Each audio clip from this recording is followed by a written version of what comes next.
Hello student, आज हम देखेंगे क्लास 12 के मैथ का अगला लेक्चर जिसमें हमें पढ़ना है सारणिकों के गुणधर्म। तो गुणधर्म में मैंने बताया था बहुत इंपॉर्टेंट है, तो आप इस फर्स्ट को देखें। फर्स्ट गुणधर्म कह रहा है कि किसी सारणी का मान इसकी पंक्तियों और स्तंभों को परस्पर परिवर्तित करने पर अपरिवर्तित रहता है। मतलब ये जो पंक्ति लिखा है A1 A2 A3 ये फर्स्ट है, B1 B2 B3 ये सेकेंड है। यदि हम चाहें तो इस फर्स्ट को सेकंड पे लिख सकते हैं, सेकंड को फर्स्ट पे लिख सकते हैं। तो इसमें कोई इसका जो मान निकलेगा ओवरऑल इसमें कोई परिवर्तन नहीं आएगा। ये गुणधर्म ऐसा कह रहा है, ठीक है। अब नेक्स्ट हम जाएंगे, देखिए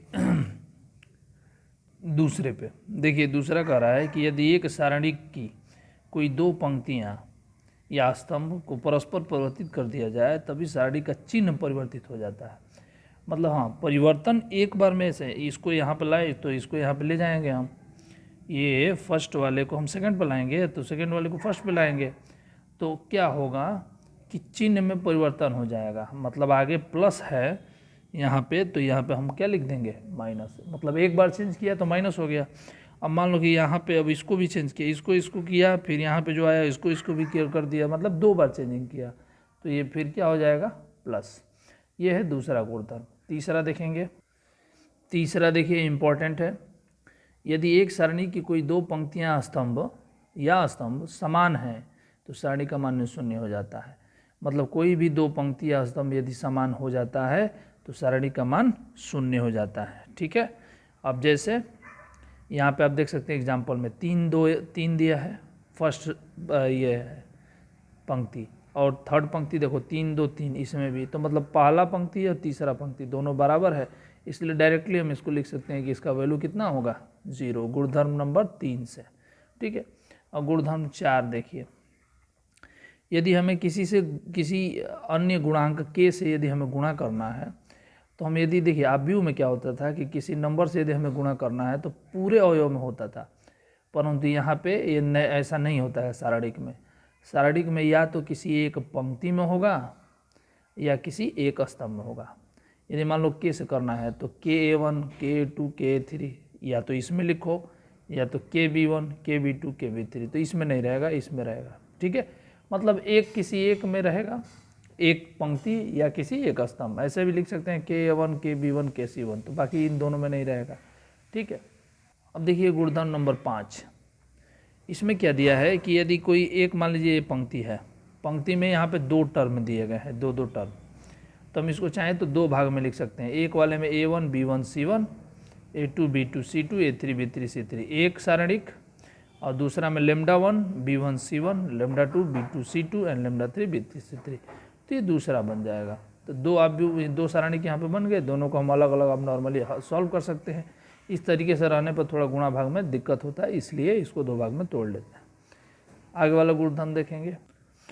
अब देखिए नेक्स्ट गुणधर्म में क्या है कि जैसे कि आव्यूह में यहाँ पे हमको ऑलरेडी मालूम है, सारणिक में क्या होता है कि हम आपस में पंक्ति या स्तंभ को, जैसे कि हमने आव्यूह के लास्ट वाले चैप्टर में पढ़ाया था, लास्ट वाले एक्सरसाइज में, कि हम किसी भी पंक्ति को आपस में जोड़ सकते हैं, घटा सकते हैं, गुणा या भाग कर सकते हैं। तो यहाँ पे क्या है कि आप देखिए फर्स्ट पंक्ति से सेकंड थर्ड पंक्ति को आप जोड़ के फर्स्ट पंक्ति में लिख सकते हैं, या सेकंड पंक्ति को थर्ड पंक्ति से जोड़ करके सेकंड पंक्ति में लिख सकते हैं।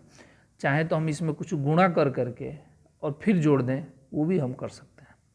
जैसे कि और इसको हम लिखेंगे कैसे, इस तरीके से R वाले में करेंगे तो ये, C वाले में। लेकिन उसमें देखिए रूपांतरण मेथड में हमने बताया था कि आप कोई एक ही यूज करेंगे एक सवाल में, या तो पंक्ति या तो स्तंभ, परंतु सारणिक में ऐसा नहीं है।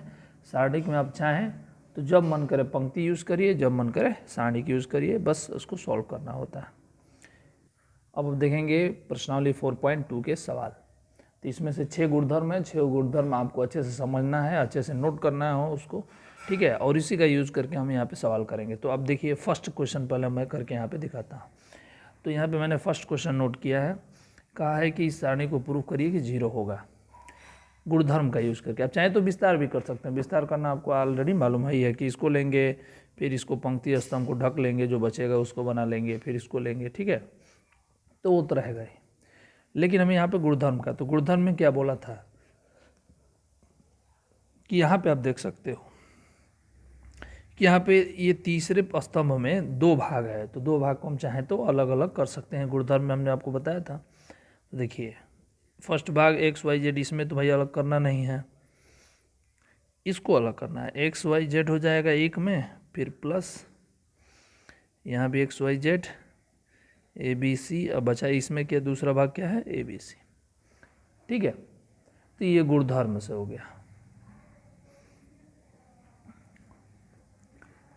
फिर नेक्स्ट आपको मालूम है गुणधर्म में ही अभी अभी पढ़ा कि कोई 2 पंक्ति स्तंभ यदि इक्वल हो जाते हैं तो वैल्यू 0 आ जाता है। तो देखो ये भी एक्स वाई जेड है, ये भी एक्स वाई जेड है, तो इसका मान कितना हो गया, 0। इसमें ये भी ए बी सी है, ये भी ए बी सी है, तो इसका भी मान कितना हो गया, 0। तो ओवरऑल क्या आ गया, 0। ये भी किससे आया, गुणधर्म से। ठीक है ना, तो ये प्रूफ हो गया equal to R H S. हाँ देखिए इसमें अब क्वेश्चन नंबर 2, तो क्वेश्चन नंबर 2 में दिया हुआ है कि ये चीज़ दिया है, इसको सिद्ध प्रूफ करना है आपको कि 0 होगा। तो इसमें भी हमने LHS, यहाँ पे देखिए LHS मैंने नोट कर लिया है, तो LHS लिया। अब गुणधर्म का इस्तेमाल करेंगे। देखिए इसमें आप क्या कर सकते हैं, अपने से ही सोचना है। तो गुणधर्म में आपने पढ़ा कि गुणा कर सकते हैं, भाग कर सकते हैं, आपस में पंक्ति और स्तंभों को जोड़ भी सकते हैं, घटा भी सकते हैं। तो मैं यहाँ पे ये देख रहा हूँ कि आपस में यदि तीनों स्तंभ को जोड़ करके और एक स्तंभ में लिखते हैं, तो यहाँ पे आप देख सकते हैं a माइनस बी, इसको भी जोड़ना है, प्लस b माइनस सी, इसको भी जोड़ना है c माइनस ए। मतलब तीनों स्तंभ को जोड़ के पहले स्तंभ में मैंने लिख दिया। इसको भी जोड़िए, b minus C plus c minus A plus a minus B, यहाँ पे c minus A plus a minus B plus b minus C. तो केवल फर्स्ट स्तंभ, केवल एक बार में एक ही स्तंभ या पंक्ति में बदलाव करिए तो अच्छा रहेगा, नहीं तो गुणा भाग में थोड़ा गलत हो जाता है। तो मैंने केवल एक में किया और बाकी दोनों को ऐसे ही मैंने उतार दिया।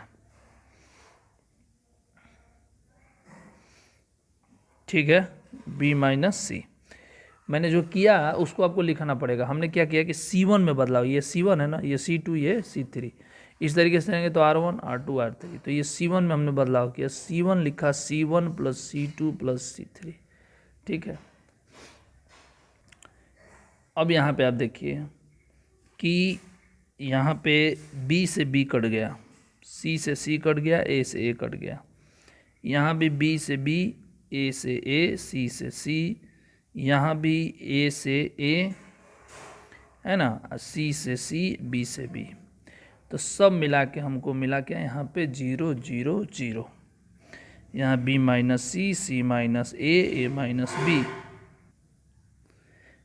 फिर यहाँ पे C minus A minus B minus C। अब देखिए सारणी का एक और गुण है जिसमें आप जानते हैं भी हैं, यदि आप इसको विस्तार करेंगे तो 0 लेंगे, फिर इसको ढक लेंगे तो ये बचेगा, तो 0 से गुणा होगा तो 0 हो जाएगा, फिर ये लेंगे। इस तरह ज़रूरी थोड़ी कि इसी तरह हम जाएं, इस तरह भी तो जा सकते हैं। तो 0 लिया, फिर माइनस 0, फिर प्लस 0, तो हमेशा 0 ही है, तो 0 से गुणा होगा तो ओवरऑल टोटल क्या आएगा, 0। तो ये हो गया RHS। तो क्वेश्चन नंबर यहाँ से हमने आपको 2 भी बता दिया। अब देखिए इसी तरीके से क्वेश्चन नंबर 3 है, आप चाहें तो इसमें अपने हिसाब से कर सकते हैं, इसको गुणा भाग भी विस्तार भी कर सकते हैं।